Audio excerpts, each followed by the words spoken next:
Olá, muito prazer, eu sou a Adriana Milani, cirurgia plástica. Quem já me conhece, seja bem-vindo de volta. Aqui no Plasticamente a gente fala sobre cirurgia plástica consciente para os pacientes. Dando seguimento ao nosso assunto mamoplastia de aumento, quem já assistiu os episódios anteriores está gostando do conteúdo? Se inscreve para não perder os novos conteúdos. Acha que vai ser de serventia para alguma amiga, alguma conhecida? Encaminha esse conteúdo para quem possa se interessar. E se vocês são de Spotify, nos avalia lá, deixa perguntas, a gente vai estar sempre acessando e levando em consideração as sugestões de vocês e as dúvidas de vocês, aproveitando para esclarecer. Nesse episódio, a gente vai falar sobre alguns assuntos relacionados à mamoplastia de aumento, ou mais popularmente conhecida próteses de mama, e a gente vai começar sobre uma dúvida muito frequente e que é determinante na satisfação da paciente em relação ao resultado, que é como escolher o volume das próteses mamárias. Então, muitas vezes a paciente que considera fazer uma cirurgia de aumento mamário, ela começa a se informar sobre o volume de algumas amigas, ou ela seleciona lá próteses, resultados em que ela gostou e ela vai lá e pergunta, então, quantos ml aquela pessoa colocou, e a gente sabe que esse é um caminho muito falho para que ela chegue no resultado que ela quer. Porque o volume das próteses, ele pode ter um aspecto completamente diferente em duas pessoas diferentes. Mesmo pessoas com a mesma altura vão ter lá uma distribuição de gordura torácica diferente, ou uma largura de tórax diferente, ou até uma quantidade de glândula mamária diferente, o que pode conferir resultados completamente distintos entre duas pacientes. Então, a escolha do volume das próteses, ela inicialmente começa com uma consulta que a paciente vai fazer com ela mesma. A paciente sabe que ela não quer mais aquela mama que ela tem, que ela quer uma mama maior, mas ela não necessariamente sabe como é que é esse aumento que ela imagina ter, né?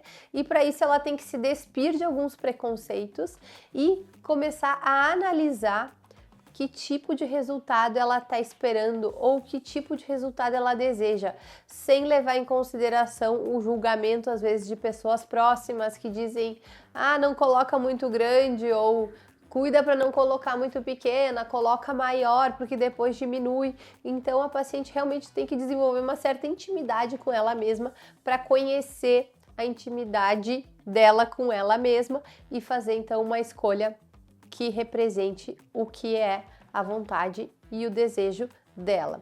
De que maneira que a gente costuma fazer isso no consultório? Cada cirurgião vai ter a sua maneira de trabalhar. Eu, particularmente, gosto então que a paciente faça uma prova de próteses sem conhecer o volume das próteses que estão sendo colocadas. Então, ela vai colocar lá 2 volumes, que ela não vai saber o número desses volumes. Sem conhecer números, ela fica mais livre de preconceitos, porque eventualmente só de ouvir um determinado número ela já rechaça então aquela possibilidade, e ela vai se olhando, vai se acostumando com a silhueta do que ela está vendo no espelho e vai então começando a amadurecer que tipo de resultado ela quer para ela. A partir do momento em que a gente chegar num volume que ela se gosta, né? Então, digamos que ela fique entre 2 volumes, gostou daquele maior, a gente exclui, descarta o menor e coloca um outro intermediário, um outro um pouco maior, e assim ela vai fazendo escolhas até chegar no que melhor traduz o seu gosto pessoal. E dessa forma a gente costuma ter uma taxa de acerto bem significativa, não porque a cirurgiã tenha escolhido o volume das próteses, mas porque a cirurgiã conseguiu conduzir então a paciente a fazer uma escolha com base no que é a preferência pessoal dela. A partir do momento em que a gente fez essa escolha, aí a gente vai mostrar para a paciente as consequências, né? Digamos que ela escolha uma prótese muito volumosa, que cuidados precisam acontecer, ou o que pode vir a se desenvolver como uma ptose, e aí, se for o caso dela recuar, ela vai estar abrindo mão de volume em prol então de algumas outras características, enfim, não tão prioritárias, mas que ainda assim pesam na escolha dela. Uma das questões que as pacientes trazem com frequência é: As próteses, as mamas, diminuem com o tempo? Não necessariamente. O que acontece? Acontece que, inicialmente, vai inevitavelmente existir um inchaço significativo. Então, aquele volume inicial, ele não corresponde ao volume final. Não é que a prótese tenha diminuído ou que a mama tenha diminuído, é que existe um volume falso, inicialmente, que se dá às custas de inchaço.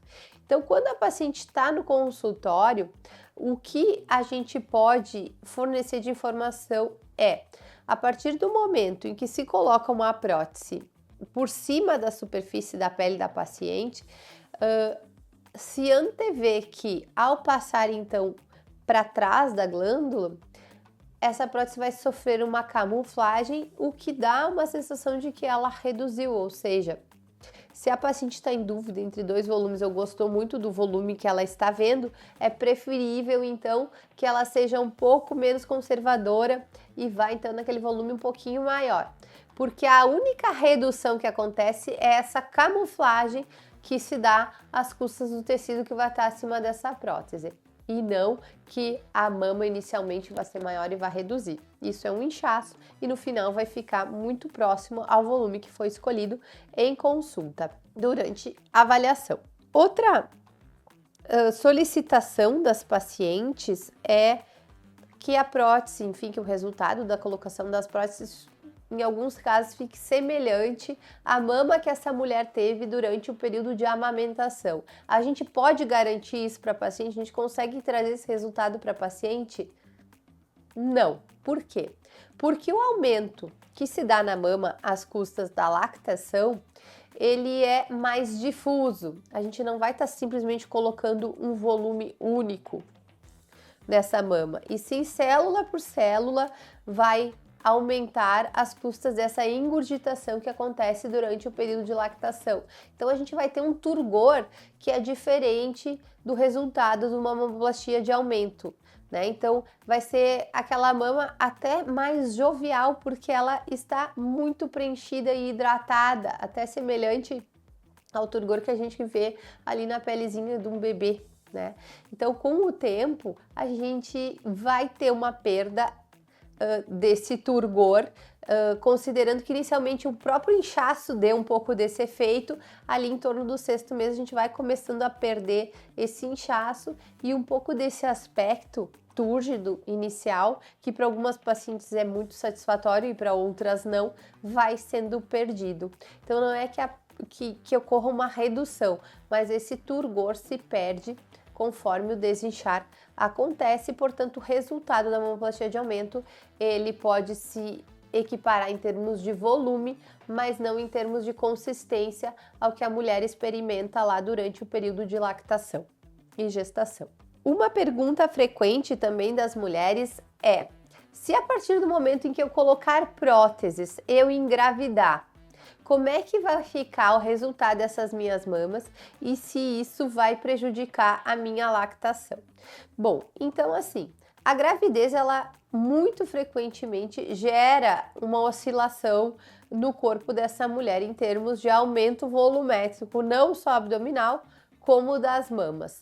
Se esse envelope de pele da mama se distender muito, não necessariamente ele vai voltar a se contrair porque ele era originalmente. E pode ser que aquela prótese que antes estava acomodada num espaço com menos pele, ela fique mais solta lá dentro, então a gente vai ter uma flacidez. Em alguns casos é o suficiente para a gente indicar então que essa mama seja revisitada, então que se faça alguma outra cirurgia. Em alguns outros casos só vamos ter uma mão um pouquinho mais flácida, mas ainda assim bem posicionada, bonita e satisfatória. Em relação à amamentação, a cirurgia de mamoplastia de aumento, a colocação das próteses isoladamente não prejudica. Quando que a prótese vai prejudicar uma futura amamentação? Quando o volume da prótese escolhida for tão grande a ponto de ocasionar uma atrofia dessa glândula mamária, ou quando houver alguma alteração na arquitetura dessa mama, ou seja, na conexão dos ductos com o mamilo e portanto, houver uma interrupção, o que acontece muito mais na cirurgia de redução de mama ou na mastopexia, que é a cirurgia de elevação de mama, do que na simples colocação de prótese, em que a gente entra por baixo, vai para trás, sem agredir a arquitetura original da mama da paciente. Respondida essa pergunta, então a gente vai para uma última pergunta que também está muito em voga. Algumas pacientes estão realmente muito receosas em relação a colocar a prótese ou ainda a manter as próteses que já têm, que é a doença do silicone. O que é a doença do silicone?